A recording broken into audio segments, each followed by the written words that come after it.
Testing 1, 2, 3. How does this sound? Is everything coming through nice and clear?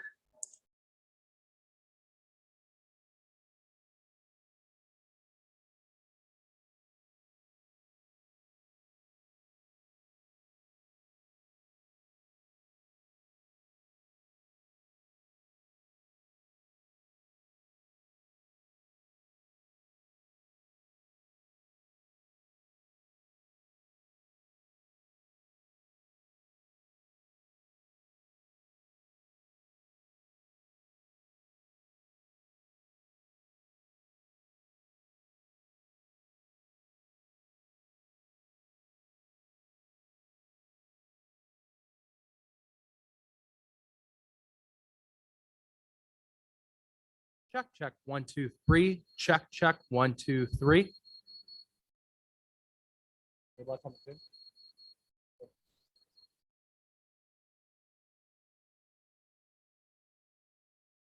can you hear the, how do I sound?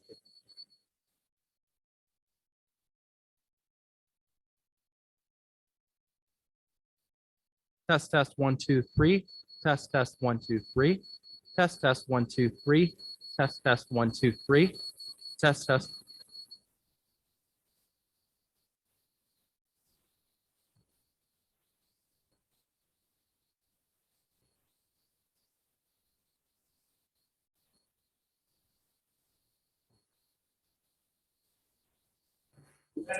Check, check, 1, 2, 3. Check, check, 1, 2, 3. Check, check. Okay.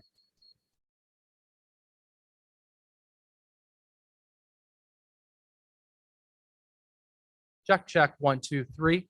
Check, check, 1, 2, 3. Check, check, 1, 2, 3. Check, check, 1, 2, 3.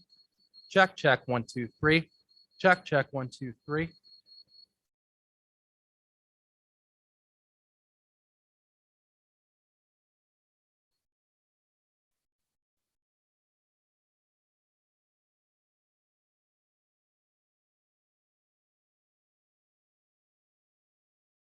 Check, check, 1, 2, 3. Check, check, 1, 2, 3. Triple one. Check, check. Check, check, check, 1, 2, 3. Check, check, 1, 2, 3. Check, check, 1, 2, 3. Check, 1.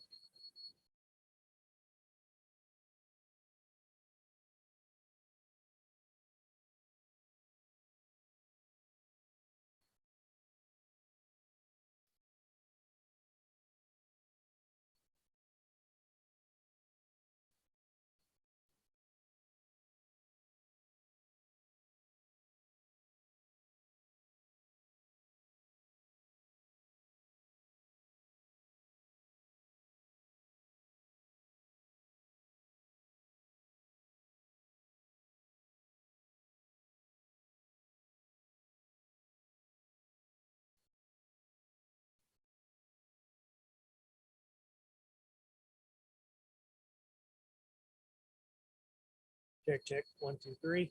Check, check, 1, 2, 3.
Check, check. Yep.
Derek, I'm sorry. This one's working. And it is showing that. Check, check, 1, 2, 3. Check, check, 1, 2, 3.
Check, check. 1, 2, 3.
Okay, testing, 1, 2, 3. Can the folks in the back hear me?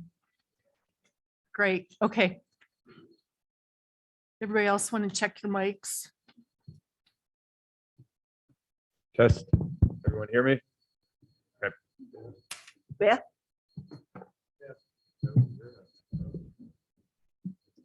Can you hear me now? Oh, yeah. We can. I guess Oh, you my can. gosh. Oh, my gosh. Can you hear me? Yeah. No, I think this. Try it again. Try again. Test, 1, 2, 3. No. No, Come on. Your batteries, or he can. try we can that sh- one. We can share. This one works. We can share. Okay.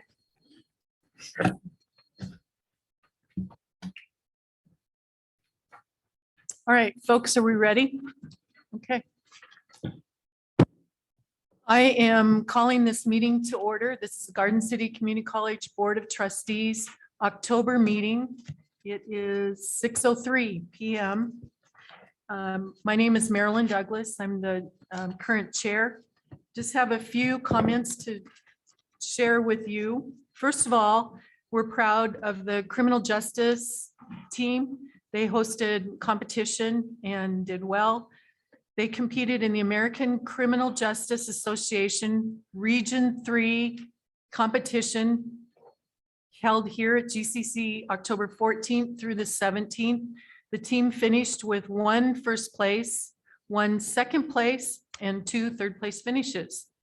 Around 65 competitors from GCC, University of Central Missouri, Central Methodist University, Fort Hays State University competed in written testing, crime scene investigations, firearms, and physical agility. Pretty proud of those guys.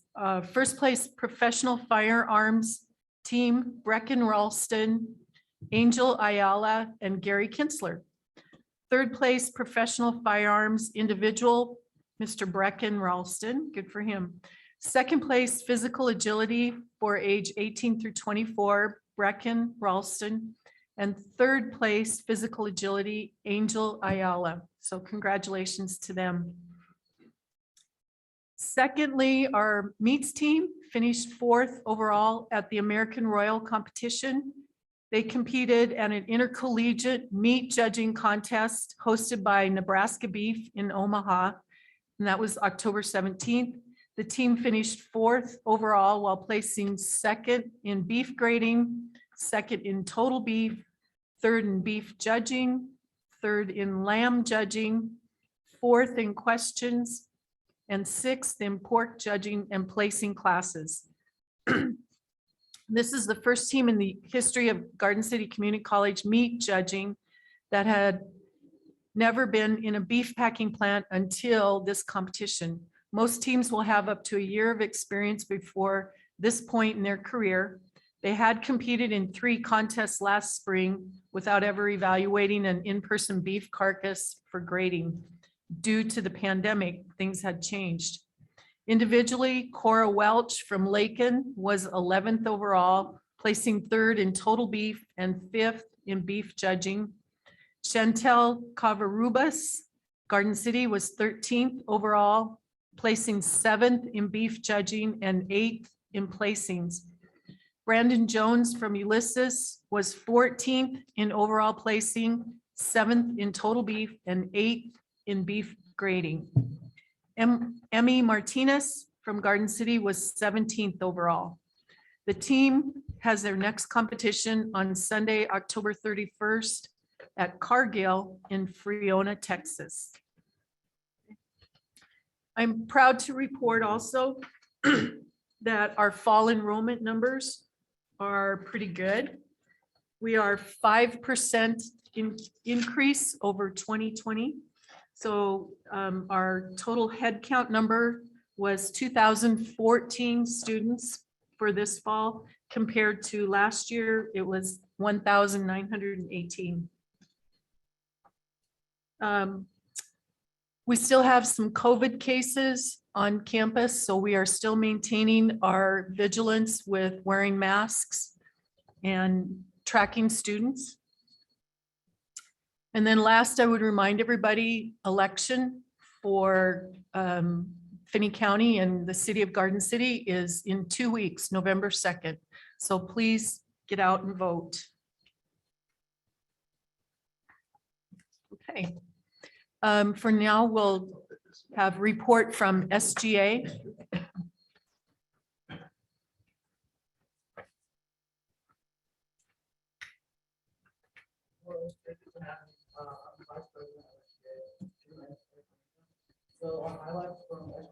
Sorry, just not to interrupt you. There we go.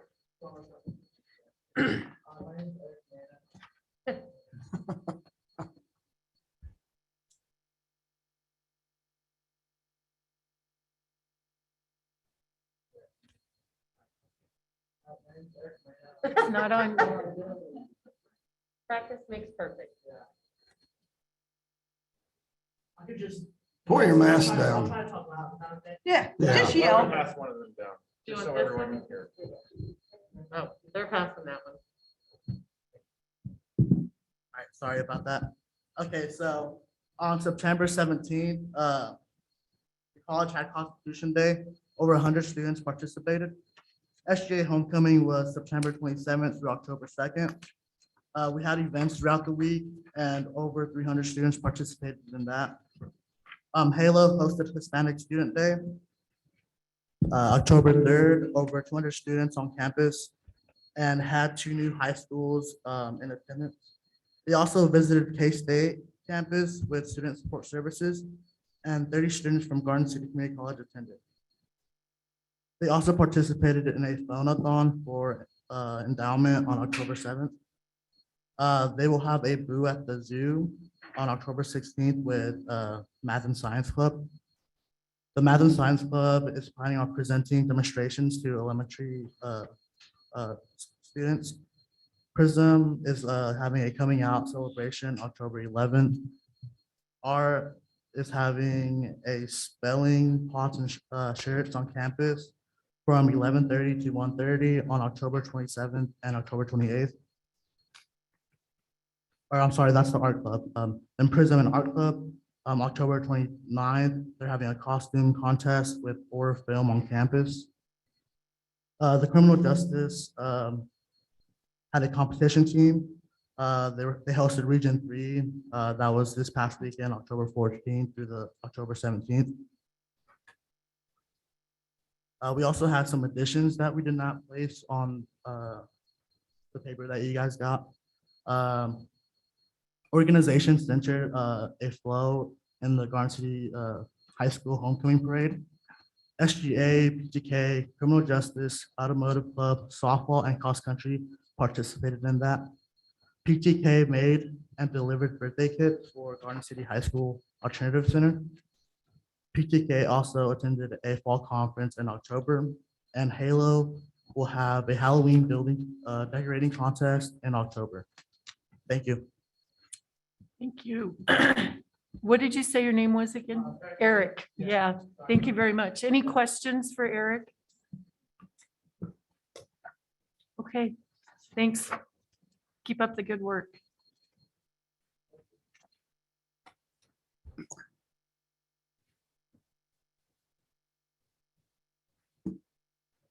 Okay, introduction of new employees.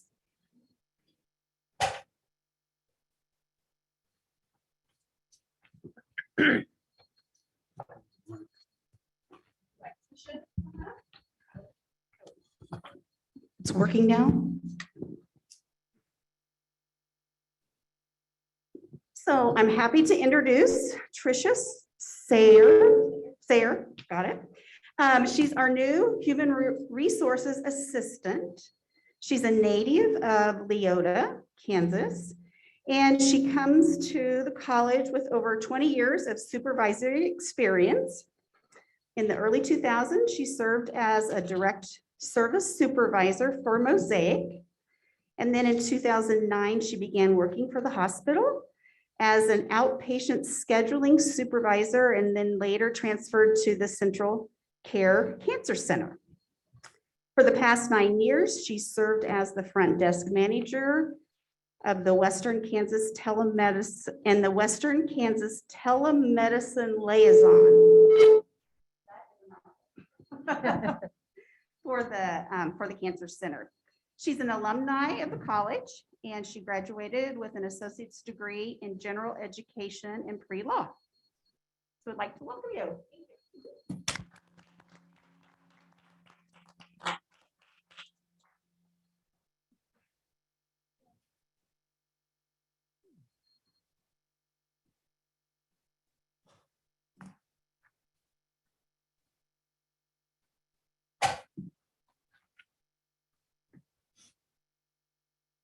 That is all?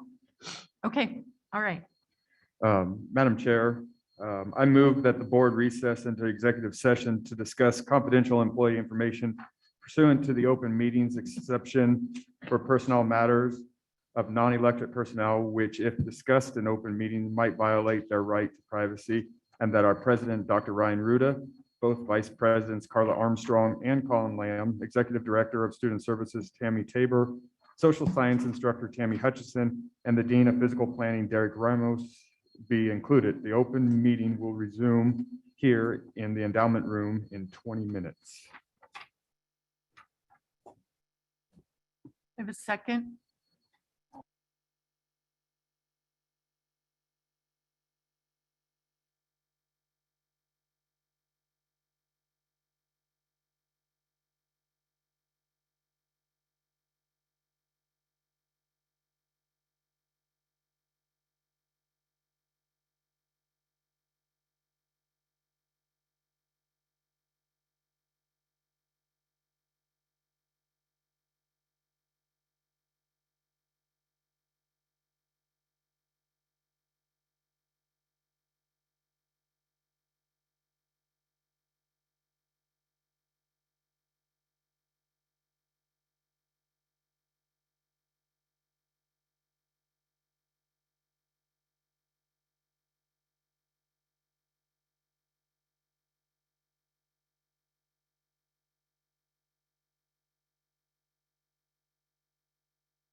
Okay, we are back in open session.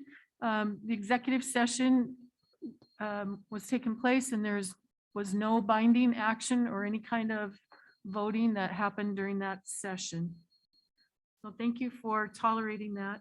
We're going to move on in our agenda to the consent agenda, item number 3. Madam Chairman, I'd like to exempt all C1 and C5.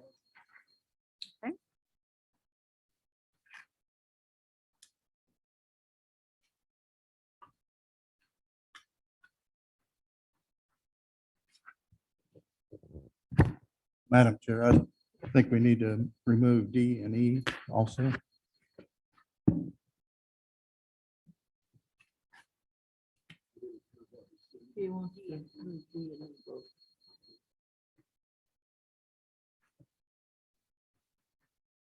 All right, so that leaves us with items A and B. Madam Chair, I move that we consent items A and B for approval. I'll second it. All right, we have a motion and a second to approve the consent agenda, items A and B. Is there any other discussion on this motion? All those in favor, please say aye. Aye. Opposed? All right, that motion carries. So we will start with item C, and Leonard, I'll let you Yes. go ahead. This, I'm sure isn't going to take very long, but Carla, you see all of this every day. This is your job. This is what you do. We see it. It's kind of superficial, what we see a lot of times. My question is simple. Is there anything in any of these that you see that is glaring that you think we need to see or know about, or we may not be seeing? And just a simple, it's just a simple question, and this is your job. You're to protect us in all of this, and I don't want to overlook something that you say you guys should have seen this. I appreciate your question. The simple answer is no. I can, and the reason for that is on page 21. This summary report is a barometer of where we are with not necessarily the spend, but where we are in the budget cycle. In fund accounting, one of the things that you're going to look at is where you set the budget. And in comparison to last year, that's what a barometer that we use. We could do more years, but we usually just do 1 year. Are we on track? So we want to be on track with the year, where we are with the year as far as the time of the year. So we've spent 25% of the year. So if there are outliers with that, then you look into why is that? For instance, on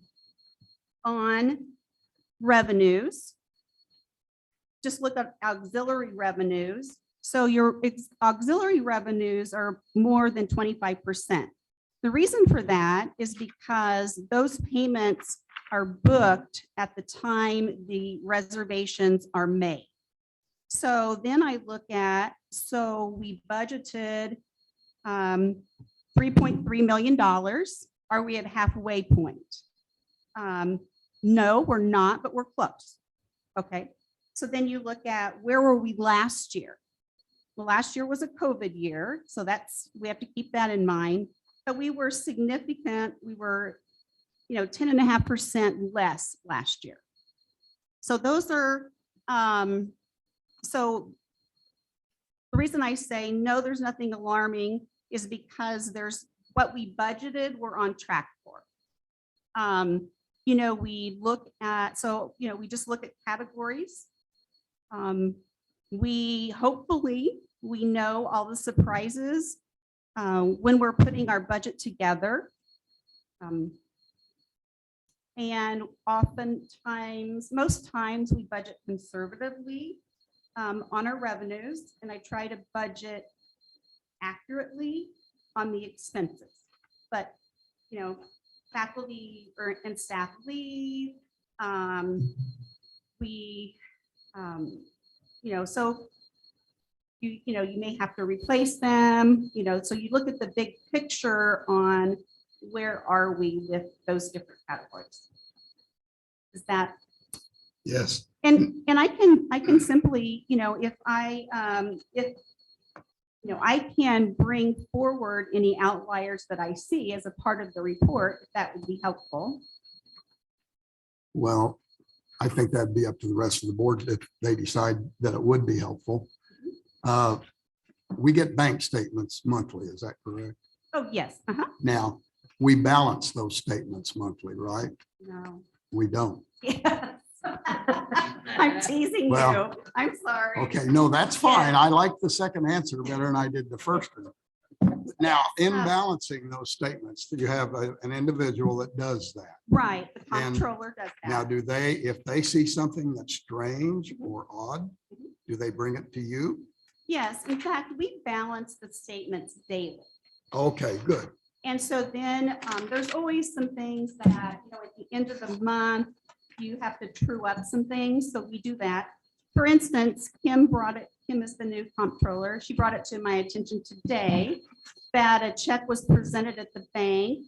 It went through, the check was $1,720, but it went through for $1,712. So we contact the bank. The check was cashed at Dillon's, so I'm assuming Dillon's books are off too, but then they'll correct that. I can't That's believe also it. how we catch fraud. So in the past, after we do a big disbursement, we'll have check fraud. It's not very good. They do a really poor job, but we'll catch those. And so we'll contact the bank the next day and say this, and then they don't end up processing those checks. You have some time before they're I finalized. can't believe a bank would make a mistake. There's a lot of numbers that go through. Every time I thought the bank made a mistake, it was mine. Yeah. Point Understand that. made. All right. Appreciate your answer. Thank you very much. You're welcome. That's all I have there, Marilyn. Okay. So, Madam Chair? Yeah. I move that we accept C1, C2, C3, C4, C5 for approval after the discussion. I'll second that motion. all right, we have a motion and a second to approve consent agenda item C. Is there any other final discussion? All those in favor, please say aye. Aye. Opposed? All right, that carries. So item C is approved. Item D, I'll let President Ruda talk about that. Items D and E will not have action needed, but we'll address item D. Last month, Jill Stevens had asked to be added onto the agenda. I just want to be able to speak in regards to this. I have a statement that I'll read. In response to the concerns that were brought forward at the last board meeting by a former student, Garden City Community College takes all matters and concerns brought forward in a serious manner. To that end, over the last month, Garden City Community College opened a Title IX investigation. The regulation implementing Title IX, Federal Regulation 106.31, provides generally that except as provided elsewhere in the regulation, no person shall, on the basis of sex, be excluded from participation in, be denied the benefits of, or be subjected to discrimination under any educational program or activity operated by recipients of federal financial assistance. The Title IX investigation involved current and former players and current and former employees. The investigation was conducted in a thorough manner. The investigation has concluded as of October 14th, 2021, and the Title IX claims are unsubstantiated and unfounded. There was no consistent basis for concerns addressed, nor did the claims rise to the level of standards for preponderance of evidence of being severe, persistent, or objectively offensive as determined in the federal regulation. Two of the corroborating witnesses who brought forward allegations did not respond and were not participatory in the investigation process. However, in accordance with policy and Title IX regulations, an investigation can be concluded upon every attempt being made to contact witnesses. Initially, in regard to the matter specific to a transfer waiver being signed by the National Junior College Athletic Bylaws, an institution has the right not to sign a release or a waiver on a student athlete who has signed a letter of intent to that institution. The decision was made by myself, not the coaching staff, to not sign the waiver due to the student athlete having the ability to return to Garden City Community College, as well as being afforded the opportunity to return to their home community college to participate this upcoming season. This resolution was not acceptable to the student athlete. Ultimately, after review by Garden City Community College, it was determined to proceed with signing the waiver to allow the student athlete to participate at Independence Community College this upcoming season, despite efforts being made for resolution. While the college has the right by national bylaws to not sign the waiver, I deemed it the right and best decision to allow the student to participate at Independence despite other resolutions that have been presented and provided, which were not met as accepted. At Garden City Community College, the women's basketball program is in good leadership under Coach Antoine Scales. The program is well disciplined, structured, and as of the conclusion of our investigation, Coach Scales is cleared of all Title IX allegations brought forward under this incident. The focus of the program remains on what is best for students, and that will be with Coach Scales continuing to lead the program to students. We wish the students who brought forward the concerns the best in their future endeavors and for the courage to come forward and advocate their position.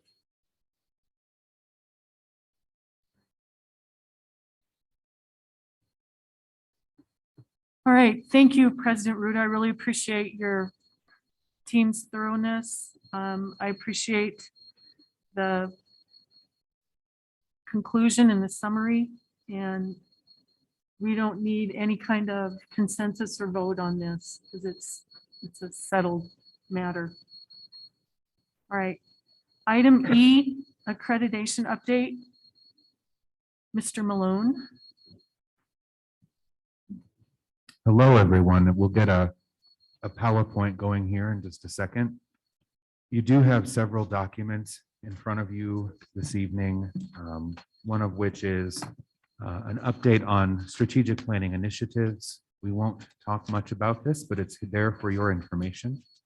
Another document is a copy of the updated strategic planning manual. This is also available on our website. And we will talk a little bit more about key performance indicator, that handout, when we're done with the hopefully short PowerPoint presentation here this evening.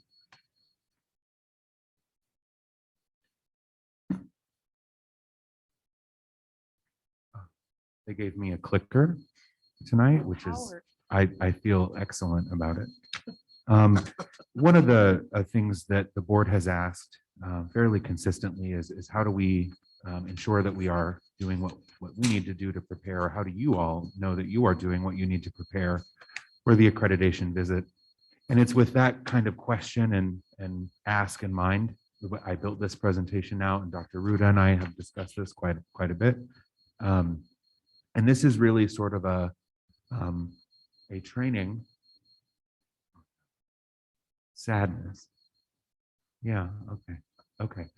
It's a training about the sorts of things that would be fantastic if the Board of Trustees were able to talk about and discuss when HLC is here in November, next November. And so the strategic plan is really, there's kind of three key points about why this is essential. So we'll go through more of these as we go, but we'll talk in detail as we go through. But it is, first of all, an integral link in the operational life cycle of the institution. And we'll talk about what that means. It is also an open and inclusive process across the entire institution. And we do use key performance indicator data to help us determine how we are progressing. Those are the three main points. If you look into that first one, this idea that it is an integral link to the operational life cycle of the institution, I think there are two parts to that. And one of them is that continuous improvement practices link to the strategic plan. So you have a table of some of the continuous improvement practices that we do. We have general education assessment, program assessment, semester course assessment, all of that deals with student learning. How are they doing? We also have non-academic department reviews, the 5-year things. We have 5-year program reviews. We have a whole bunch of these processes. We use these to learn. And the whole goal there is to understand what things can be improved, what can be made more efficient, what can be made to serve more or different types of students. We're trying to learn that information. We take that learning and we use it to develop initiatives. If we do this, we can improve, or we can make something more efficient. We can serve more students. We can serve them better. So I hope that helps you understand the connection there to our continuous improvement practices. They're not arbitrary, random things that we force faculty to do and we force staff to do, even though that's what they tell me. They are integral. The second part of that being integral to the operational life cycle is that the strategic plan then stretches forward into our budgeting process. So if we take those initiatives that different departments around campus have decided will help make us improve something, make something more efficient, serve more students. Some of those, not all of them, but some of them require funding to execute. And so that's where our college planning process, establishing our budget, comes into play. Those initiatives would be included inside of that annual planning process where they are considered by a committee on campus. That committee considers the overall financial picture that's presented by the CFO. And then that committee has a process by which they pass a recommendation of what should be funded if there are extra funds to cabinet. So I hope you can also see there that the strategic plan does also connect strongly to our budgeting process. It is the very initiatives that are inside of that strategic plan that sometimes need funding, and they go through a fair and equal process for considering that. That committee that looks at that budget planning process has a very broad representation, including all 3 divisions of the college and faculty. Here's that fun graphic, and I'm really happy with this slide. So we'll kind of follow the year. So at the very bottom here, we're all operating something always. And as the process goes on, we use our continuous improvement processes to assess. We learn, we develop initiatives. Those go into the strategic plan. Sometimes they need budget funding. If that initiative is funded by that budget planning process, then that becomes part of the operation that is then assessed in future continuous improvement processes. That chart goes, it's the same exact path either way, just illustrating multiple different kinds of continuous improvement practices. The second to last thing that I think was really great for the Board of Trustees to be able to kind of explain or talk about in your own words is this idea that it is an open and inclusive process across the institution. And this is relatively new in the last couple of years as the strategic plan that has been established continues to evolve. So because every department participates in some type of continuous improvement practice, every department now has the opportunity to record initiatives in the strategic plan. And we started that with a web form this year. So we'll talk more about that. The Board of Trustees is also an entity in the institution. And so the Board of Trustees might also choose to develop initiatives that they would like to record in the strategic plan. And we can talk more about that. And you may talk more about that in your monitoring report section. And starting in this fall, these initiatives are entered through an online web form. And they get recorded in, well, not quite there yet, I apologize. They get recorded in this document, which we won't spend a ton of time talking about, but it is a living record of active initiatives at the institution. I'm happy to answer questions about that if you would like. The very final point here about the strategic plan. Can we advance the slide, please? Thank you. Is that we use key performance indicator data. This is also relatively new as the strategic plan has evolved, but we use this key performance indicator data to determine how we are progressing toward our goals. So I think of this like a GPS system.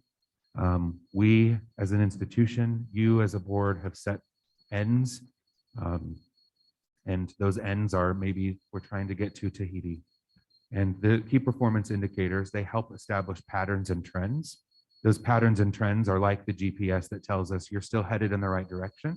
They tell us how fast we're headed in that direction. They might tell us also if we need to stop and pay a little bit more attention to, I don't know, the rear axle of the car. I'm not sure where that metaphor goes. But these key performance indicators help us understand how we're doing. They help us see some trends. During the 21-22 year, College Council will establish targets for each key performance indicator so we know more specifically what it is we're working toward in each one. Any questions, comments, or concerns about that before we, Dr. Ruda, you might want to talk more about that, key performance indicators, or I certainly can also. One comment that I would make on this particular document here that Mark alluded to, the living document. If you would turn to page 17 in that document. Page 17 starts where you can start to see the completed initiatives that have been done from previous years. So this is truly a living document. We're in the front half. We are documenting what current initiatives are that we are working towards. But then in the back, we're also keeping track of what it is that's been completed, and it's a way for us to be able to celebrate the successes and keep track of what has been accomplished through this strategic plan as well. So I think this is a great illustration there that provides a great context of things that are current as well as what's been accomplished and what has been achieved at the college as well. And then as Mark had alluded to, would welcome any feedback or comments that you have as well.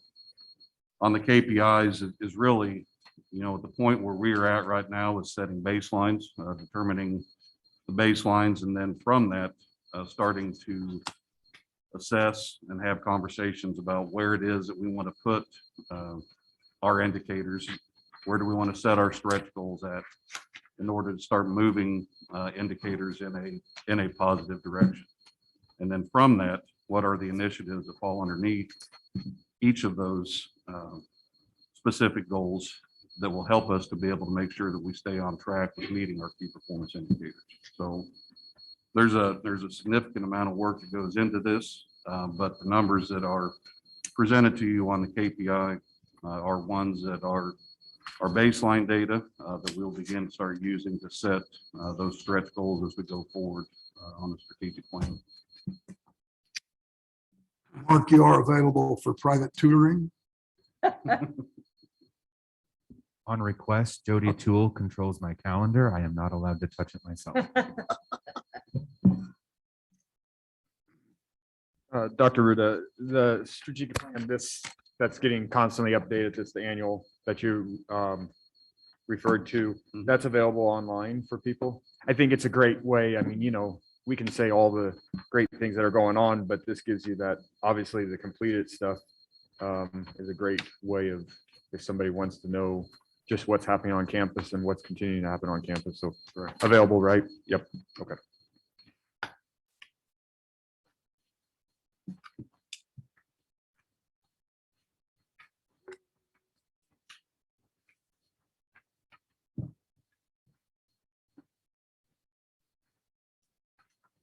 All right, we are going to be building on this information that we have just been presented. And as Mr. Malone mentioned, that there are some, that the board can participate and submit some initiatives to be entered into the strategic plan. And so I have a couple ideas to run by you for those initiatives, and we'll do that in the monitoring reports section, okay? So that completes our accreditation update, correct? Okay. All right. We'll move on to item 4, monitoring reports. And we are looking at on page 38 in your booklet.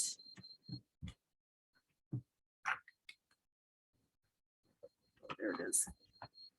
The first one that we're looking at, or first monitoring report, is work preparedness. Students will be prepared for success in the workplace. The students will have the skills and knowledge required for successful entry into the workplace. Students will have discipline and collaborative skills necessary to be successful in the workplace and have exposure to relevant work ethics. Students will have the skills and knowledge necessary to maintain, advance, or change their employment or occupation. Dr. Ruta's interpretation and findings are on the next couple pages. So I think in my review of that, what I see is the emphasis on the tech ed programs and their participation.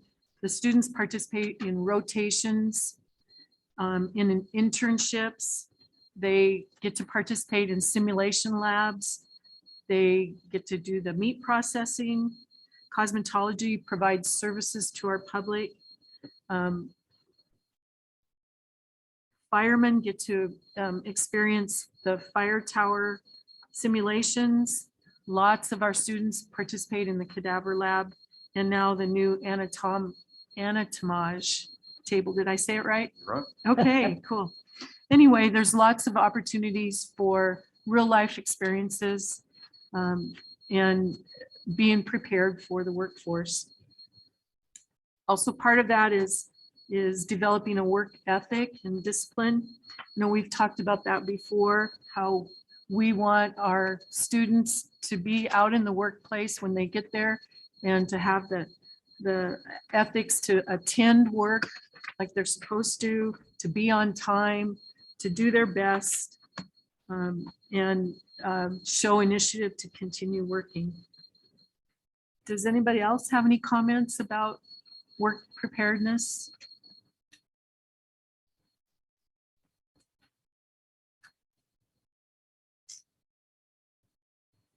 Okay. The next monitoring report is the general executive constraints number 10. We're going to defer that to next month because that's a big one and we need to stretch this out. And our other topics are pressing. So the next one is the board job description, and that's on page 18 of our policy governance book.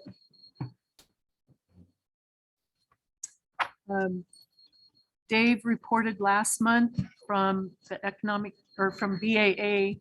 Shanda, will have you report from the endowment. Okay, and Jeremy was supposed to get me some numbers and don't think he did.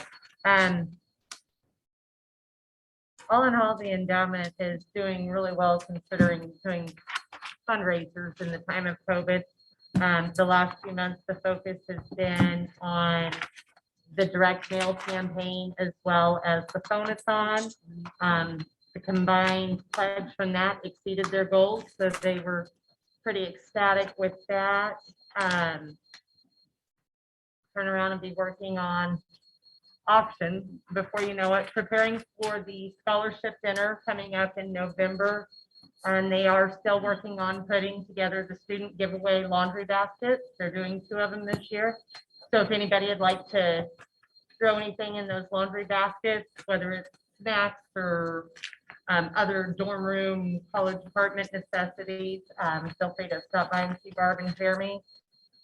Actively seeking additional members. Did do a meet and greet at the last meeting and brought some interested parties in to find out a little more information about the Board of Trustees or the Endowment Association. Are there any questions any of you guys have on the endowment? I think it's amazing they exceeded their goal on the scholarship opportunities this past 2 weeks. And meat judging and rodeo were the rock stars of the phonathon. And they did do some consolidation of some smaller scholarships that were no longer at the level that they could make an income to give out. So what they have done is consolidated with the consent of those involved into more of a memorial scholarship where that money can be pooled and take those smaller scholarships and combine, and they will do in memorial wall with the names of those that those scholarships are memorializing. So they're doing some changes on that you'll see coming. So I think what you're saying is that there's no worries about the conduct There's and the nothing that's professional. sending up a red flag for me. Okay, awesome. Anything else? Okay, so I would declare that we accept these monitoring reports as presented. If anybody else has any other exception. Okay. All right, now we're at item B, reviewing the monitoring report. And on this particular month, we are reviewing workforce development, and that is on page 8 in the policy governance book. It's one of our ends.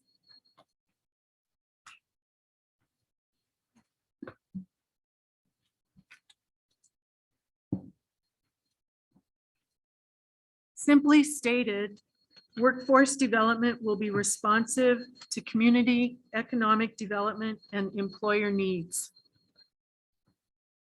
I don't have any suggestions for language update.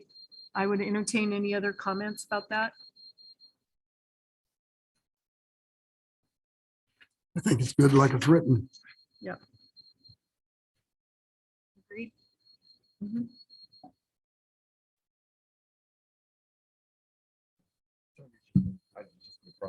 We're good. We're good. Okay, all right. The second one that we're looking at is the one that we just completed.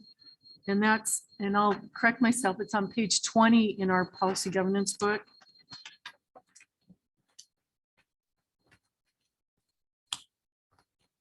Number 6, the board shall monitor the outcomes and professional conduct of organizations associated with Garden City Community College, for example, endowment and BAA. And then we chose to monitor that on a biannual basis. Any comments, any revisions? I'll just address that they had a meeting with BAA last night, gained 3 new members. Oh, yay. So they're up to 11, and they have at least 2 more that's in the process. So they should meet that 12 and not get dinged in the audit. Okay.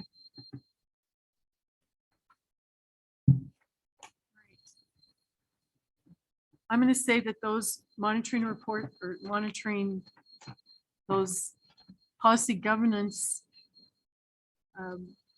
are going to stay as presented.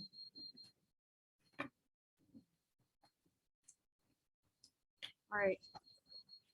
The next thing we're going to be talking about is an addition to the policy governance. And this is at your table. It's in addition to general executive constraints.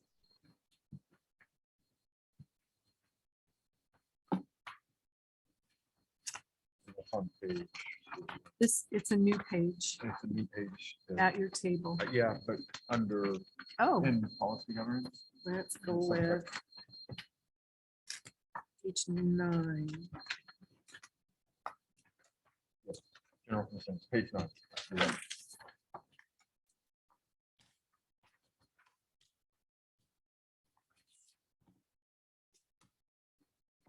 The president shall not fail to have a college-wide strategic plan focused on continuous improvement and financial planning, provide biannual updates to the board on the strategic plan.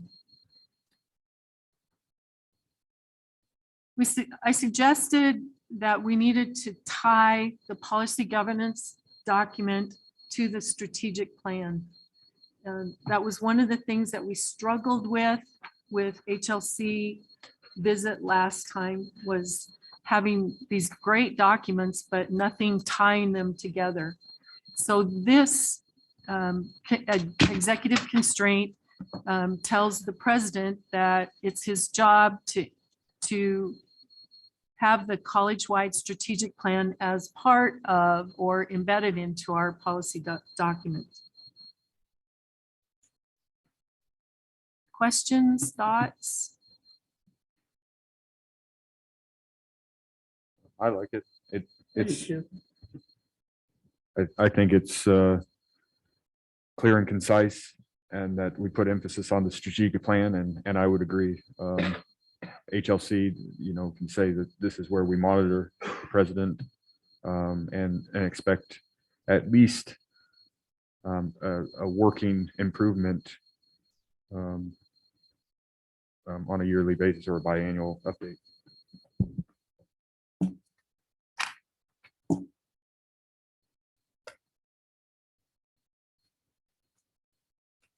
If there are no other comments, I would like a consensus to add this to our document. Do we need a motion? We can. Madam Chair, I'd make a motion to include the number 11, the addition of number 11, the president shall not fail to have a college-wide strategic plan focused on continuing improvement and financial planning, provide biannual updates to the board on strategic plan, to be added under the policy title of general executive constraints. I'll second the motion. All right, so we have a motion and a second to add number 11 as presented under general executives constraints. Any other discussion? Seeing none, all those in favor, please say aye. Aye. Opposed? All right, that motion carries. Thank you.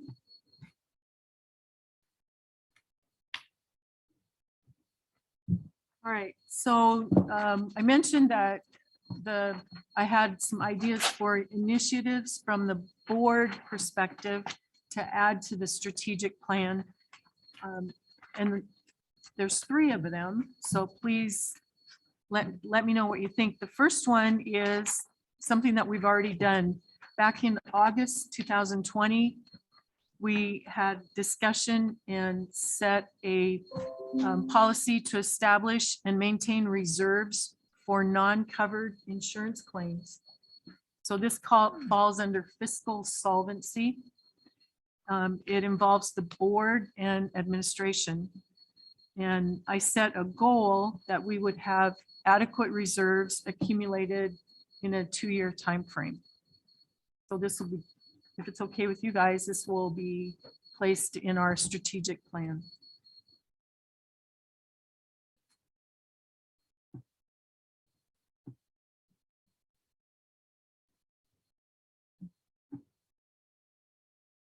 Comments? Don't like it? I just get hung up on the adequate reserves. I mean, are we, I realize we're not we're relying on the administration and everybody to say, but what's adequate? I Right. think that's too subjective to be in the strategic plan. Do we need to define that better, if it's actually going to be part of a strategic plan. I just feel like it's fluid. I mean, I do feel like it's fluid and what may be adequate, you know, in 2021 may not be adequate in 2023. And obviously the updates, I guess I'm okay with it. I just need a little reassurance of, or what are we basing that off of and who's telling us that information and things like that. Maybe you need to say something in there about it's evaluated, that whether this year it's adequate or it needs to be improved upon. Something, you have to have some way of saying what is adequate or what isn't adequate for that particular time. Reevaluated annually. Yeah, that would- Something.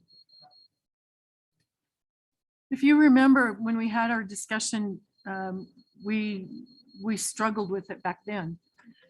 And we didn't put a number in there because we couldn't settle on it.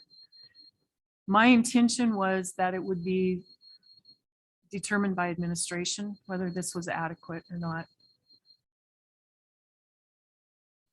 So, I certainly, I can get behind it, and it's, at least it puts us into a point of strategic plan from the board's perspective.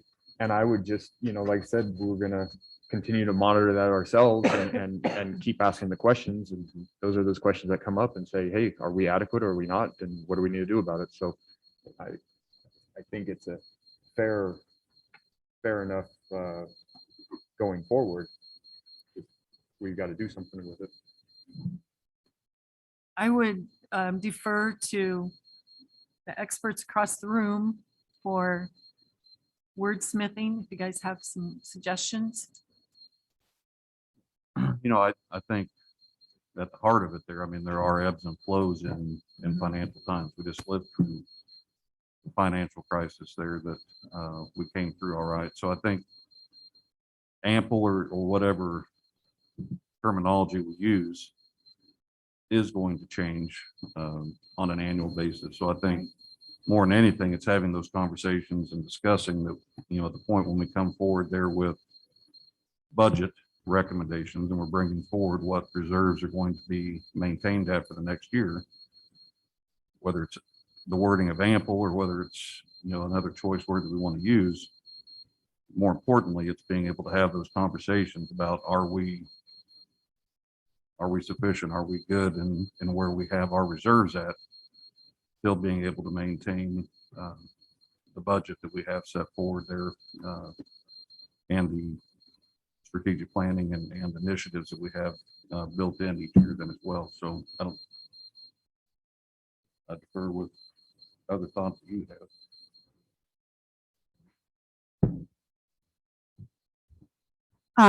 I think this conversation came up when several years ago, there was some through our insurance renewal, and we were looking at a significant increase in a deductible.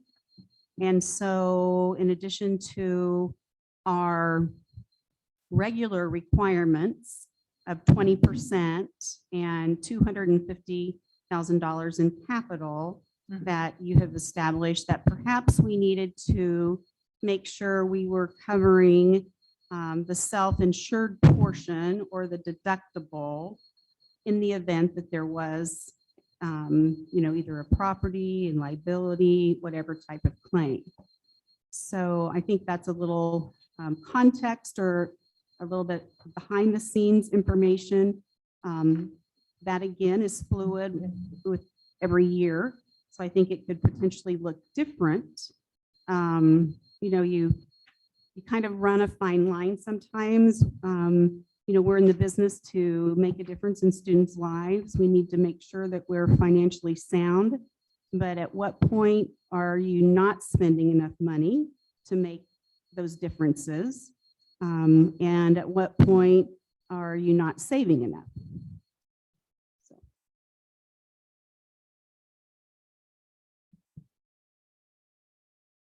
To me, it seems like having the conversation on an annual basis or biannual basis with budget information is the time when we would look at numbers and seeing if there was adequacy in that account. And we present that in the budget workshop. Right. You know, again, it's a projection based on where, you know, where we think we're going to end the year. This year, we clearly met that expectation with the reserves that we carried over, increasing beyond 20%, more like 25%.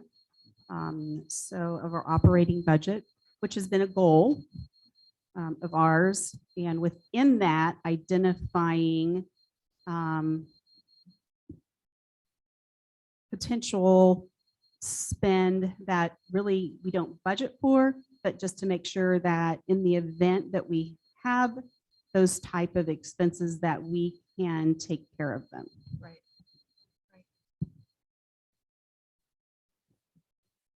Sorry, one more question, and I don't mean to, I thought this fund was initially set up for in the case of negligence or an unforeseen issue. I didn't think it was for building deductibles and stuff like that. I don't know if it falls in all together, but I know the interest of topic, that was the initial premise. Yeah, the focus. So, I mean, I just don't want to, I guess, I don't know, I don't want people thinking, I just want to make sure that we're clear that both of those are in that situation of the account or what it's for. Your reserves are there to address something else. If your reserves are in place there to where if there is opportunity to bring on new programs, that there is conversation that can happen there for that. So I think the reserves, you know, are really there specifically for unknowns or opportunities that may exist, but making sure that you have allowances there to address those when they're presented. Okay. And I think the clarification is that we have always established our 20% reserve, but this is an addition to that. So that's what you're trying to say Right. for specific instances that Correct. we don't anticipate. It's having a So- stretch goal. It's having a stretch goal to where it's working towards more than 20%. Okay. All right. So Board of Trustees, you're okay with that initiative to be submitted? Yeah. Okay. The second one that I have is to establish a new Board of Trustee orientation process. And we're going to be talking about that here in a few minutes. And that falls under Pillar 3. So I need to formally get that written up, but we've got this nice packet of information put together. And so I think it fits nicely in the strategic plan as part of a board contribution. The last one that I wanted to hear your opinions about was the Board of Trustees connecting with workforce tech ed leaders as we attend the advisory meetings. So this is that we are learning, you know, ownership linkage and learning what our business leaders need. And my goal is that we attend 100% of the advisory meetings. So thoughts, comments? This is something we've already decided to do, so it only Yeah. makes sense to reflect that Get credit in for the it. strategic plan. So consensus is to submit these 3 initiatives. Yes. Yeah. Oh, you guys are great. Thank you. Okay. So that brings us to item D, review of the new trustee orientation. And I'm going to let Dr. Ruda and Mr. Matt Stockamer walk us through that. All right, well, Matt is pulling this up on the screen. You know, from previous board retreats, there's been conversation about how to help with onboarding of new board members, but also being able to have a resource manual in essence that we can use to be able to reference or refer back to. So over the course of the last several months, we've gone out and taken a look at several different models, best practices and examples that are being utilized for new board member orientation and reference points for boards. Trying to pull together something that we can bring for you tonight there as a draft for review. Matt has done a tremendous job of pulling this information up together. So I want to just highlight and kind of talk through primarily more of each of the topics. And then we'll dive into a few of these individually. We're not going to go through each link, but I will be sending this out to you there so that you can see the link and be able to go out and provide feedback and revisions on this afterwards. But wanted to be able to share this with you tonight and just have some feedbacks as we're going through this in hopes of being able to have a final version that we can bring back for the board to review in November and have in place after that point. So as you can see on the screen, one of the things that we felt like was a best practice is to be able to have fluidity in where it is that we have the information available. And that fluidity comes from being able to have it on the web to where when things change, when things have revisions, whether that be policies, whether that be any types of documents that may be referenced on here, that it's not something that takes a long time there for us to be able to upload and can be fairly instantaneous. So as we've gone through this, that was the main thought that we had there, is being able to have a reference point that has ease of use, ease of access, and ease of update.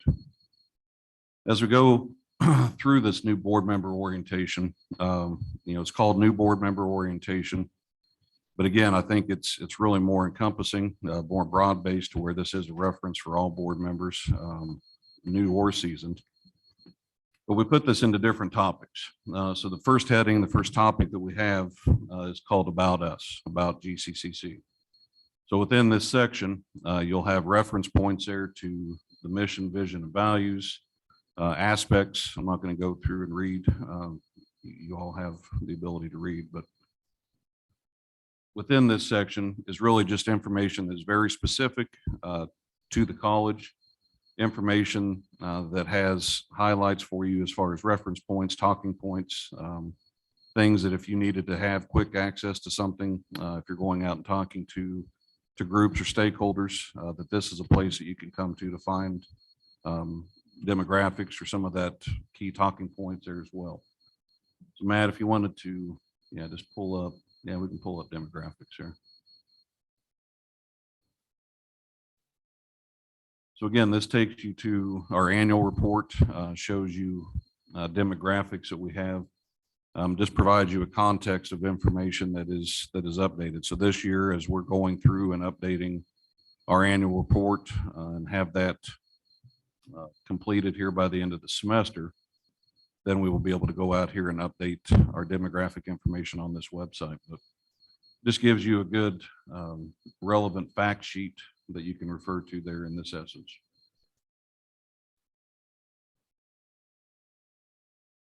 The next piece is more specific to Board of Trustees. So within this is going to be links, reference points to who are the Board of Trustees, as well as meeting minutes, the faculty negotiated agreement, has a link that will take you out to the municipal audit reports, and then also goes through more specifically just some very basics and training aspects on trusteeship.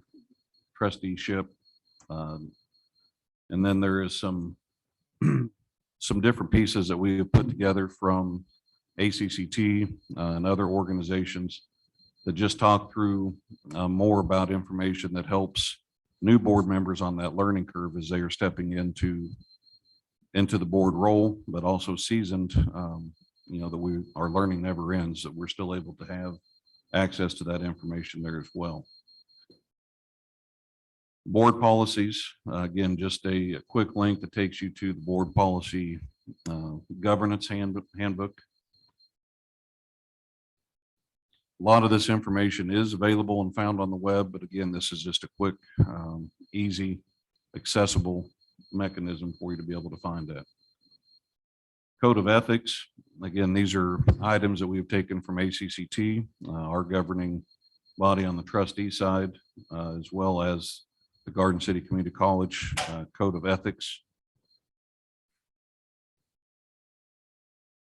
So you can see the policies referenced on Code of Ethics and what the expectations for conduct are for board members. And then as we go down, being able to provide more of a financial overview. So again, just quick reference points. What is our tuition this year? What is our fees? Being able to find that information quickly, breakdown of what our revenue, expenditures, resources are.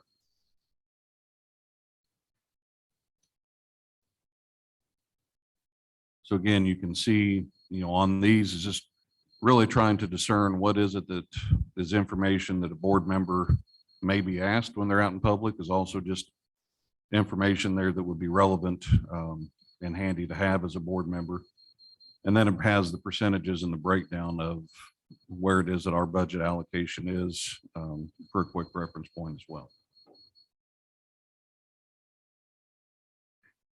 And then following through, just a link that would take you to the college employee policies so that you're able to go out there if you wanted to be able to search and pull up, or you're not able to sleep and you just need something for reading pleasure. You have the employee policies that you can reference and have there as well. Felt like that was important to be able to have that access available for board members.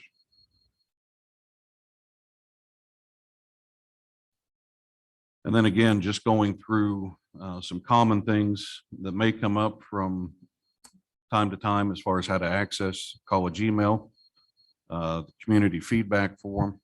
So, as new members are coming on, this is just a direct link that shows them where it is that community members can provide input to the board members, and a reference point as far as what the form looks like. And then just going through the remainder of this as far as a meeting calendar that you have in policy governance, and then specific information on accreditation. So, these are reference points, a lot of what Mark has highlighted for you through his updates, but it gives you a general understanding of just a broad overview of what Higher Learning Commission is, what accreditation means, and being able to really put into context some of those aspects there then as well. And then also on the website, where it is that you can refer back to the 5-year annual program reviews, assessment reports, and information on that end as well.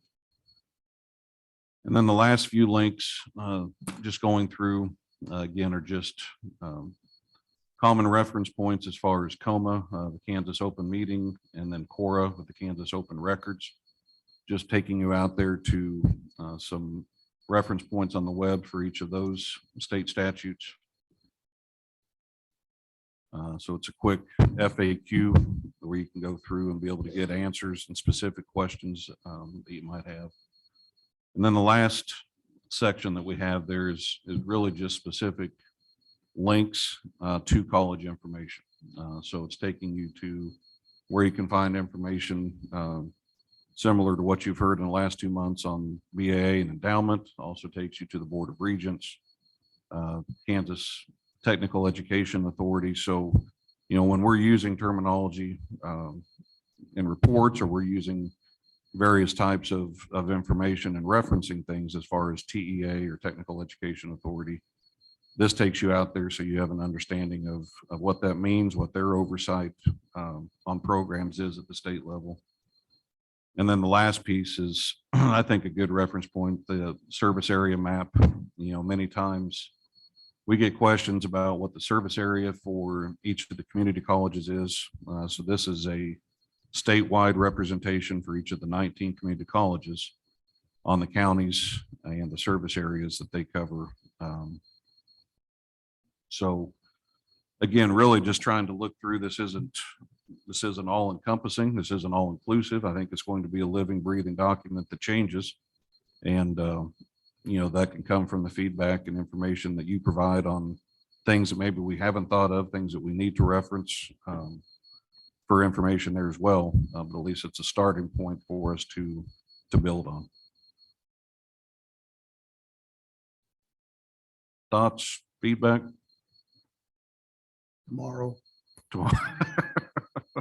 I like having everything in one place. I do too. I'm bouncing from agenda to policy governance, that I'm not having to dig this out or that out, that I can click One very place. quickly from one to the other. Mhm. Yeah, I like it. I'll speak a little bit more in regards to a new board member orientation too, just from the past week. But I'll touch base on that and give some staggering statistics on things like this. So it'll be good. I would say under Board of Trustees, new trustee orientation. Right there. To me, this is like the executive summary of the whole shebang. And if you want to take a look at it, that's the first place to go. In here, we talk about the specifics of what the trustees are responsible for, i.e. hiring the president, evaluating the president, our board self-assessment. So one other document that is suggested in here is Robert's Rules of Order for Business Conduct. Okay, I took the document that ACCT provided to Beth at one of her conferences and made some adaptations for Garden City Community College. This document is in front of you as well. You want to take a look at it, and we'll include it in this orientation.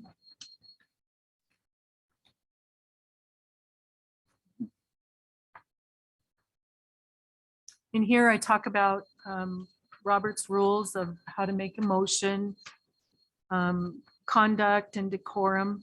But the few things that I thought were needed was how to determine it, or what to do in a tie vote for the board, what abstentions of voting means and how that affects the vote, and conflict of interest. So you guys could take some time to look at those, and we'll ask for your approval at the next board meeting. Thank you. Yeah. It's my thought too, that as new board members come on, that we would have a sit-down orientation with new board members, using this as a shell or a template to work through. But we're not just going to say, here, this is what you do, and leave people hanging. From my experiences of learning to be a board of trustee, I did it mostly on the job training. So having this roadmap will really be helpful. Yeah. Okay. Good job. That was fun. It was a good learning tool. Any other comments? Okay. All right, we are on item 5, public comments. We have one speaker today, Coach Scales.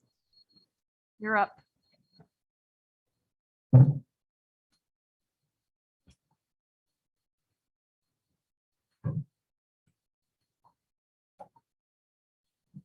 I didn't bring the notes, so I'll probably have five of them.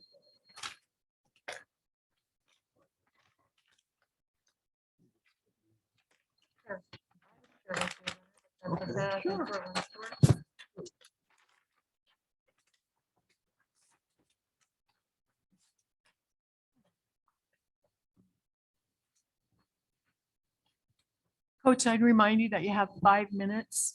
Okay, thank you. Okay. First of all, I just want to say thank you for the opportunity to thank the board. Thank you to the doctor. Follow man for an opportunity. I had a big, I was prepared to come in with a bigger laugh and speak, everything of that nature, but I just said that, you know, more important, I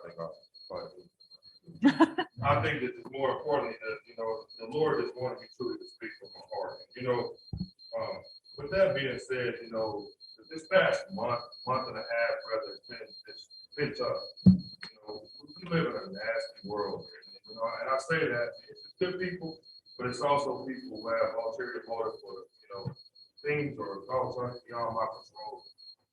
During that time, you know, it was a time for me to reflect on how good the Lord has been to me, but also appreciative where I drew strength from. And those young ladies that you see sitting here today, you know, in the t-shirts that are bright, of course, but you know, on the front of that shirt, it says just us busters. And throughout the process of duration, they were well aware of what was going on as far as a former student athlete making horrendous allegations against me that for whatever reason, you know, I have no control over. And, you know, for me personally, there was, you know, I had everything set to say that package that I said before you guys was just a testament to everything that we've done, doing the things the right way with this program, from education, having 8, you know, academic scholars that were here as recognized on a national level, appearing at 3.3 GPA. At some point in time, you got to say if you do the right thing, you're gonna get the right results. Like I said, I had multiple things I could say. Dr. Ruger, you know, when he read his statement, kind of covered some of the things that I have been feeling. I just want to say, you know, for the student athlete's father, you know, I received a disturbing letter from this person who originally set this whole thing up. And in this letter, he stated that they retained a lawyer out of Kansas City with 3 lawsuits were going to be filed amongst me. The negative press would actually affect my coaching career. If I didn't meet with him, he said that he was going to take those items to Dr. Ruder. If he didn't get as far as Dr. Ruder, he was going to go to the board. And regardless if he won in a lawsuit, the litigation aspect, then basically my career would be damaged or tarnished and wrecked to how I am. He said that, you know, he likes the way I coach and he thinks I have a big upside in the coaching opportunity. But if these court cases are filed, it would detrimentally ruin my career. I'm a firm believer that I always stand firm on what you believe in, and I won't never compromise who I am, who I will become.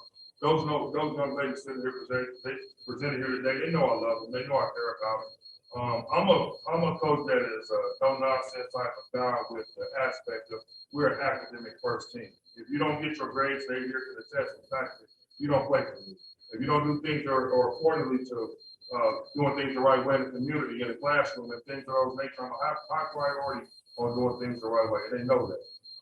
These young ladies conjured up, you know, 2 or 3 more athletes to try to come up with a scheme to ruin me based on the fact of playing basketball.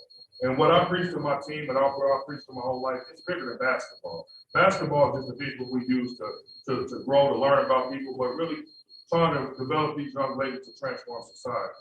You know, I was raised by 2 virtuous women, and my mother and my grandmother, not Jean Stevenson and Beverly Jean White. It really, I'm an advocate for women's rights. I'm always stand for the aspects of how important it is the way young women should be treated, and not only that, from everybody in society. As I sat there, you know, and the statement was read, I had every intention to come here and you know, to say all the things that to characterize my name, but in all aspects, you know, I got called racist, I got blasted on Twitter, social media, and things of that nature, and I always done things the right way. In Isaiah 54, 17 chapter, it says that no weapon should form to prosper against it. And if we learn to pray for people, P-R-A-Y, instead of praying on people, P-R-E-Y, this world will be a better place. So I thank you for the opportunity. You know, it's a tough situation, but through all aspects, we'll get through it. Thank you.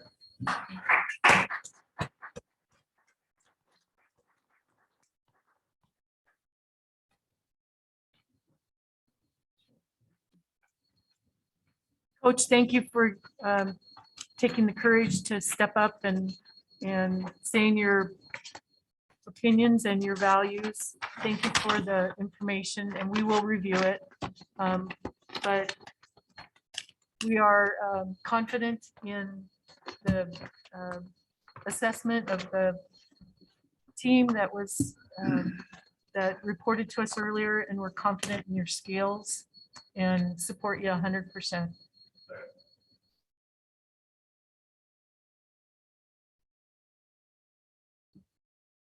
All right, Dr. Ruda, your report. You know, if that doesn't preach passion and student-centered, I don't know what does. Had a few things to go through. We've, in the past month, received notice from the Department of Education that Garden City Community College has been awarded a federal 5-year, $5 million Hispanic serving STEM grant. And this is a tremendous achievement through a lot of hard work on individuals here at this table, faculty members in classrooms, staff members, because this doesn't come from a lot of countless hours in work. But this particular grant actually started on October 1st and will transition through 2026, but will bring on 3 new academic programs in cybersecurity, robotics, and crop production, while also being able to bring on faculty members in each of those 3 programs, as well as staff members that will oversee the 5-year grant there as well. Additionally, this grant will bring in infrastructure needs to this campus. Infrastructure needs as far as a new greenhouse for the crop production program, new classrooms, offices, tutoring space, and labs for physics, cybersecurity, and robotics, which will be an additional infrastructure that will be added on to the north of the Math and Science building. This particular grant was written with the emphasis to place Garden City Community College as the STEM central hub in Western Kansas. And we believe very strongly in the fact that this grant will position Garden City Community College.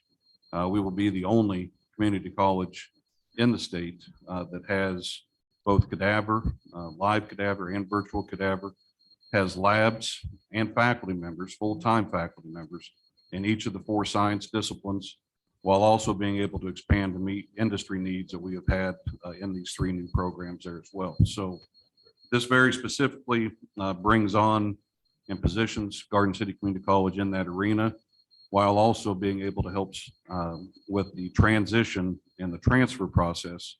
And part of what it is and the vision for being able to have the first of the transfer centers with Fort Hays State University and other transfer centers hopefully to come, is being able to have that access for students, that access for faculty and advisors that help in that seamless transition from Garden City Community College, completing your associate's degree, your certificate, and being able to transition on to the 4 years in a seamless manner.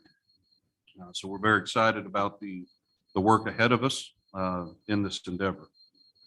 As Chair Douglas had mentioned, we did have very positive news that came from the work of faculty, staff, coaches, everybody at this college in regards to enrollment, seeing a 5% enrollment increase in headcount, as well as an increase in credit hours. I think the other piece of this area is really, as we're setting the stage, a lot of work has been done in strategic enrollment where it's not only focusing on recruitment, but also on the retention aspect. So those are things that we're weighing and measuring as we go forward, as far as how you balance the recruitment as well as the retention and keeping students while they're here as well. But excited about the positive direction there that enrollment has taken there for this fall semester. Then the last couple things there this past weekend, Phi Theta Kappa, our academic honor society, had their fall induction. There were 24 students that accepted membership. 10 of those students were actually physically inducted through the ceremony on Sunday. So congratulations to those 24 students on their accolades and achievements academically, as well as to Winsome Lamb and Tammy Hutchison for their leadership with this group. And then the last piece that I'll just draw your attention to that is at your desk or at your seats is this particular guide is really a tremendous amount of work that has gone in from our Human Resources Office. You know, as we talk about onboarding with new board members and being able to have information available for board members, the same thing plays suit for new employees when they come into Garden City Community College. And this is a document that has taken a significant amount of time to really kind of work through and put some thought into how it is that we are preparing new employees when they choose Garden City Community College to step onto this campus. And this is something that has just been released and printed here on campus that we will start to use in our new employee orientation.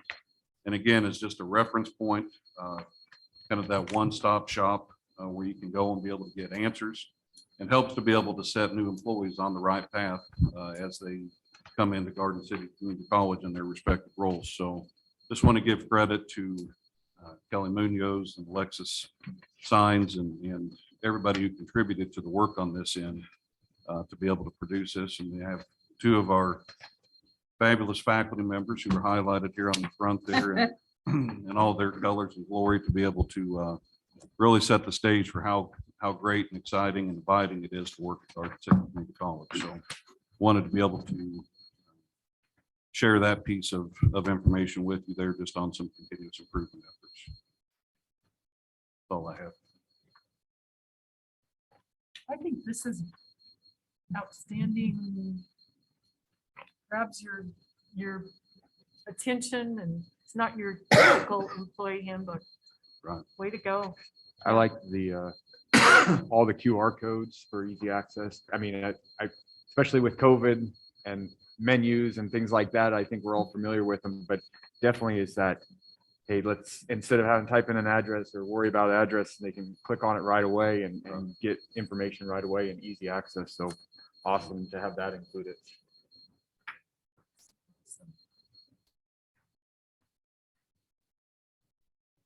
All right, thank you, Dr. Ruda. Incidental information. Any questions? It's only couple pages, yeah. Questions? Okay.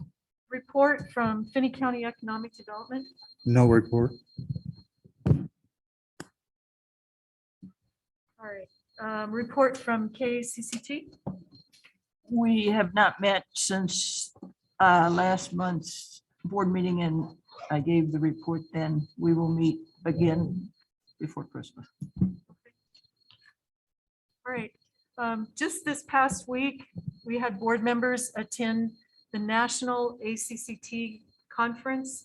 Dr. Wassinger, Shanda Smith, and Beth Tedrow, as well as President Ruda, attended. I've asked them to give us a little update on any of their favorite topics that they talked about or learned or attended. Does anybody want to go first? I'll go last, and whatever they forget. I'll go first. It just so happened that quite a bit what even we talked about today, I think plays into it. Of course, the general theme of this conference was DEI. And for those that don't know what DEI, I'm sure you'll be hearing it a lot more over the next few years, but it's diversity and equity and inclusion. And so we had a special session the first day we were there, or I guess the second day. And that special session basically was a good chance for us to, you know, everybody's unique. And talking institutional wise, we were all doing something great. Others weren't doing as well. Enrollments up and down, you know, union problems versus non-union problems, free market, opening up the workforce development. So that was a really good opportunity, and I'll let some of the others talk about it. But few notes that I had was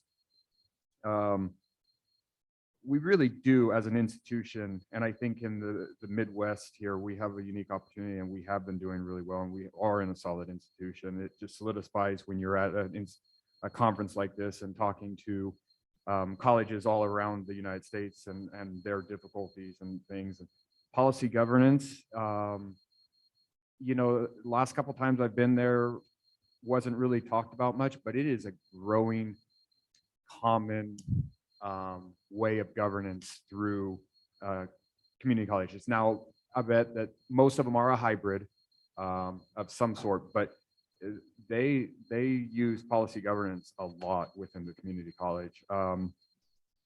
But you know, in general, the conference itself was enlightening, and it just builds you up stronger. We had talked about trustees. One of my conferences, one of the sessions was how trustees build better trustees, and it's an estimated that 70% of trustees have no training whatsoever coming on to a board, and that it takes actually 2 or more years to make them feel effective or that they know how to voice their opinions. Everyone wants to do a good job, but they just don't know how to. And so this was all about how they really this group tried to knock down the 2 years to a 1 year effectiveness. And if we can cut that in half, obviously that's an important, but creating a roadmap, new trustee handbook, which, you know, we're already in the process of doing. So the other big thing is not giving all the information all at once, but they broke it down into 1 to 30 days, the 90 day, and the 1 year, and what they needed to know at that time, not to overwhelm trustees. But really the key concept coming out of that is the best experts for trustees is other trustees. And that abides to the ACT conference. You know, some people may feel like they're not necessary or that they're expensive, but they really do harness what we all come together for and trying to help out. But goal for all trustees is to build better trustees, build each other up. I went to a meeting about DEI and the mindset of the journey. There's 3 pillars of the DEI is employees are treated with respect, employees are valued for their strength, and that leaders do what is right. And following those 3 pillars and incorporating that into everything around campuses is something that we should obtain for. And so, you know, as far as the board goes, what do you bring to the Board of Trustees? Because we all bring something to the board. Just like every candidate that I said, we all have our strengths and different things, but then what do we need from others? Sometimes we don't reach out as a board member. Maybe we're not confident in some manner, or we don't know quite as much, but what do we need from other board members to help utilize our strength, and how can we get that incorporated? And then what makes you feel included? I think that's a really good question. Talking to the board, you know, what makes you feel included in this board, and what do you strive for, and how can we use your strengths to help others feel included? So that was one. But then workforce development was a big topic, especially after COVID-19. Harnessing the trends, understanding change, leveraging resources, challenging the orthodox, and utilizing what they called the 4 superpowers: artificial intelligence, mobile technology, the internet and cloud community to build a better workforce, having roundtables with businesses and workshops together as a board and administration. There is a lot there. I mean, there's a lot of information, but one key takeaway is too that there was one group that turns out they were trying to sell something. I always hate those at the very end. They're like, oh, but you could do this. But they encouraged the administration and they encouraged the board to get on board with this DEI and try to look at everything that the college has aspect of with a lens of a DEI lens, and see if we're including things, being that if we're, you know, losing students or being dismissed in a category, why are we losing that? Is there a group, and is that a majority of group? And is there something we can do to help that group? You know, just even going down to bids and contracts with DEI, or who's on campus, everything should be focused around this DEI. California is at the forefront of it. There's no doubt about that, but there is a lot of information around there. I think we have a pretty good grasp of it, but obviously it's a working model for sure. I mean, I don't think California knows even how to manage it. They're just working on it. So a lot of information. I could talk a lot, but it was a really great experience. It was great for Beth and Chanda and I to brainstorm and converse and really get to know each other too. I had a good time. So I'll let them go. I talked too much probably. The more you talk, the less I have to, so I'm all for that. Yeah, a variety of classes and DEI really was kind of the central focus. Did some on best practices of a high functioning board, effective policy governance, even president and board evaluations, and it all tied back of making sure you're looking through that at a lens, with a lens of DEI, and tying the board's self-assessment with the president's assessment with the strategic plan to make sure we're all rowing in the same direction, and evaluating all of those.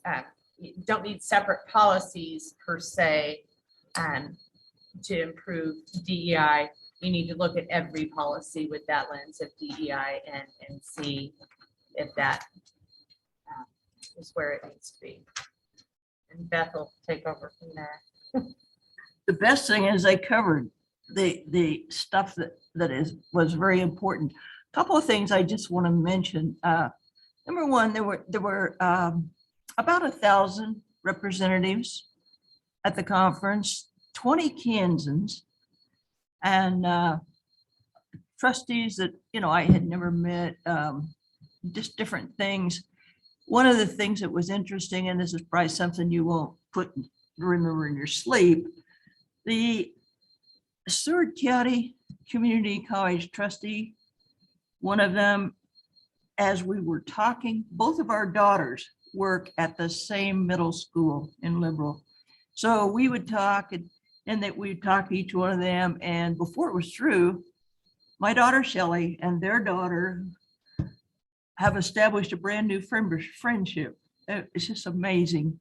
The president assessment, we all went to the board assessment. The conference got much more enjoyable to me after Thursday morning from 8 to 9 because I was a program participant. And one of the things I think makes you feel so good, but at the same time makes you want to challenge yourself to do even better. So as on this panel, there was a facilitator, Bradley Ebersol, and he had been here on campus before I was on the board doing a training session for a CCT. And then there were 2 presidents and then 2 trustees to respond.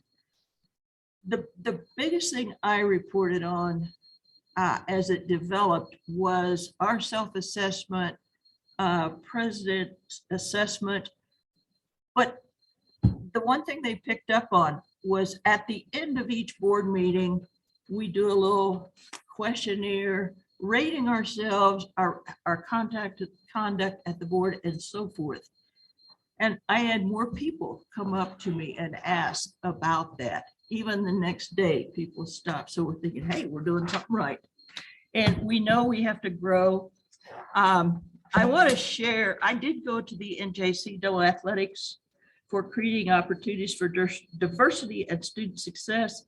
The CEO of the NJCAA was there, Mike Calvert, who's the president of Pratt, David Kinney, Iowa Central, his dad, were originally down in Southeast Kansas. It was just amazing the people you run into. They are looking at the transfer portal for the next session. I do want to just mention one that I went to, if I could find the thing. It was advancing diversity, equity, and inclusion through entrepreneurial education.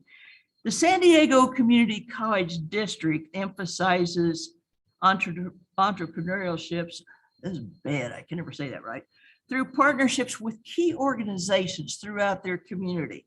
And they provide unique opportunities for a diverse range of students of color from disadvantaged communities. the undocumented students and so forth. And they've worked out a partnership training session. And from that, students in this program have gone on to establish their own businesses. I brought a cookie back from one of them. It's a 1 calorie and I will share it with you all. But the thing, I mean, it is amazing how you get more confidence in yourself, but at the same time, you know, there's always room for improvement. And in closing, I'd like to thank my caregivers, Blake and Shanda. They got me here and they got me back, or they got me there and they got me back. I am in the process of nominating them for the GCC Presidential Award of Merit. Thank you. I appreciate your guys' reports, and we will delve into some more specifics, and please feel free to bring those up at later meetings. So I would remind you to please fill out the meeting assessment before we adjourn tonight. We do have one more report from Faculty Senate. Yes? Yeah, there's Gabe. Good evening, everyone. Hi, Gabe. Thank you very much for having me tonight. So, Faculty Senate has met a couple times since our still working on the academic policy. First draft has been sent to CNI for adoption. So we're gonna work with CNI. Make sure that the document is stated, make sure it makes sense all the way through, and hopefully get that finalized. We had 2 instructors come forward to request funds for training. One of them was James Miller. We requested for back to pay for a ISOP training for RCC college. That is the National Institute for Staff, the organization. What's neat about this is it was $1,500 for every employee of RCC college. There is 3 days of virtual training online, and you either attend it live. What's really nice is that after the training is done, everyone is recorded, and we're going to have access to those throughout the year. We'll go back to those later days if you want to, if someone wasn't able to make any of those. So that was one of them. The second one was Larry Jenkins in the nursing department. He requested that him and all 7 nursing faculty go to attend a conference. It's called the KCADN, which is the Kansas Council of Associate Degree Nurse Educators. The state of Kansas is going to change their testing, how they test, and the process and everything in the upcoming year. And this training is going to give all the nursing facilities and faculty set up and prepared so that they can properly train the students on the new testing that's coming up. So, we approve that.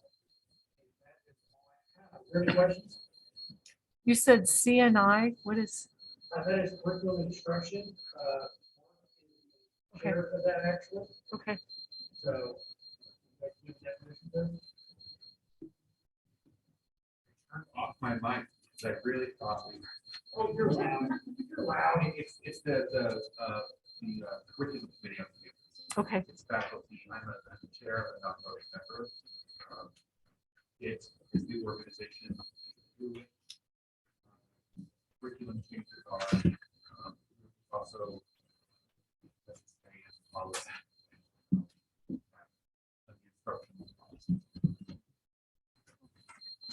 Any questions for Mr. Winger? Oh, for Gabe. We appreciate your leadership. Thank you. Thank you very much. Yeah. All right. One last item, folks. Madam Chair, I move that the board recess into executive session to discuss confidential student information pursuant to the open meetings exception for matters affecting a person as a student, which if discussed in open meeting might violate their right to privacy, and that our president, Ryan Ruda, and vice president, Carla Armstrong be included. The opening meeting will resume here in the endowment room in 5 minutes. Takes a couple just for Let's see. everybody to. 10 minutes. Okay, 10 minutes, which according to the clock on the wall that now is the right time, will be about 8:21, 22, somewhere there. Can I have a second, please? Second. All right, we have a motion and a second to go into executive session. All those in favor, please say aye. Aye. Opposed? Thank you. Okay, perfect.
session, and I want you to know that no binding action or votes were taken for our executive session.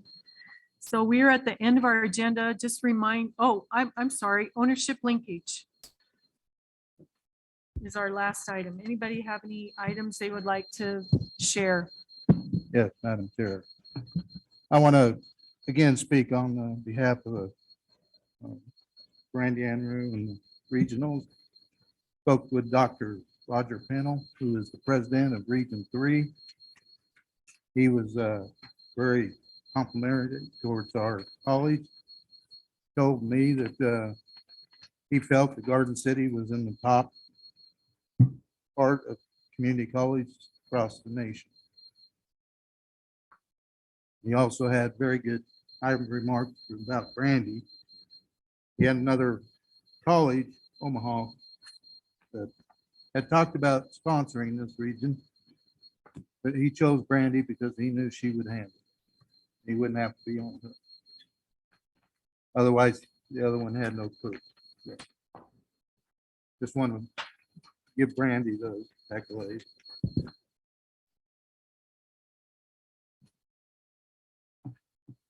Okay, I would like to share, I got a email yesterday from Mr. Ernie Wharton. And I will read it to you briefly. First of all, thank you for, nope, that's my reply, sorry.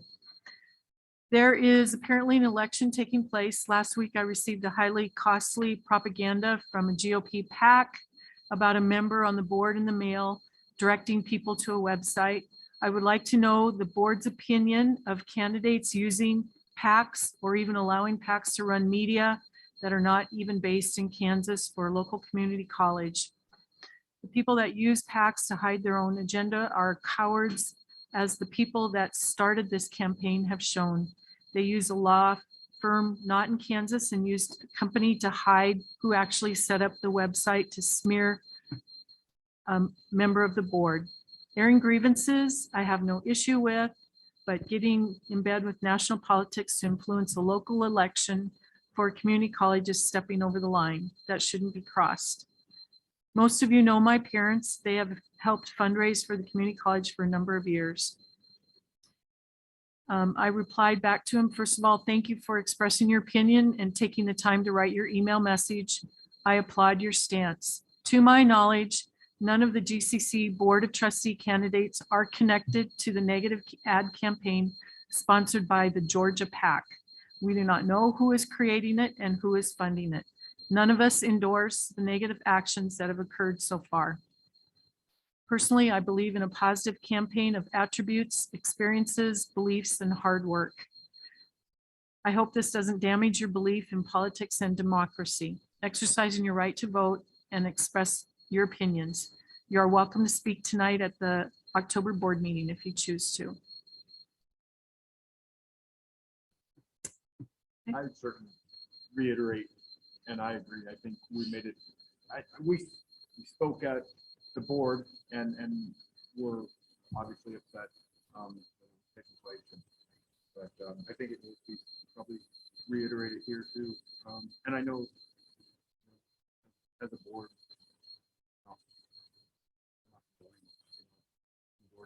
by any stretch. The attacks that are being taken place, but this is a local election, and quite honestly, we have to live with each other in this town, and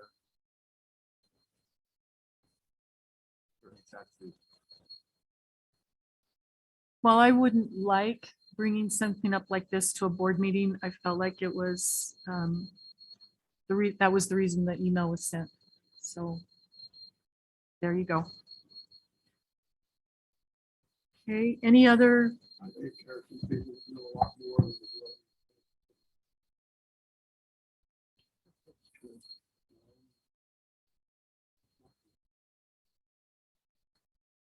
A lot more behind it. So everybody's willing to do.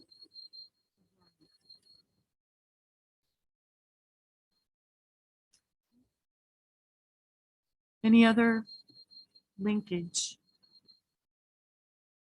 All right, reminders. Industrial Maintenance Advisory Committee is still October 20th. Yeah, that's tomorrow at noon, Yep. or at 11. Okay. Shanda Automotive next week, October 27th.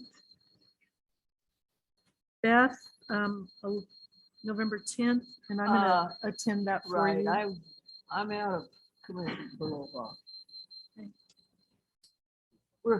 We're gonna give new Computer Science. Leonard, December 2nd. Got it. Okay. What is it? December 2nd. Carpentry. Okay, all right. got it. Yeah. In fact, I talked to the guy that was the gun show.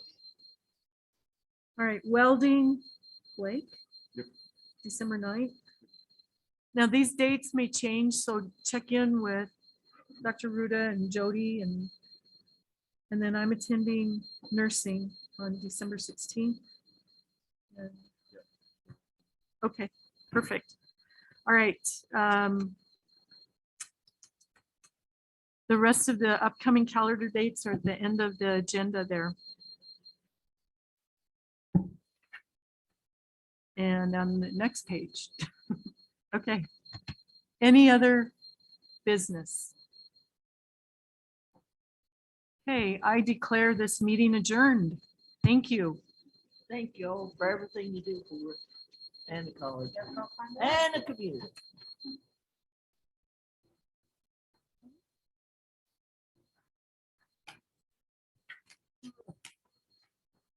Thank you.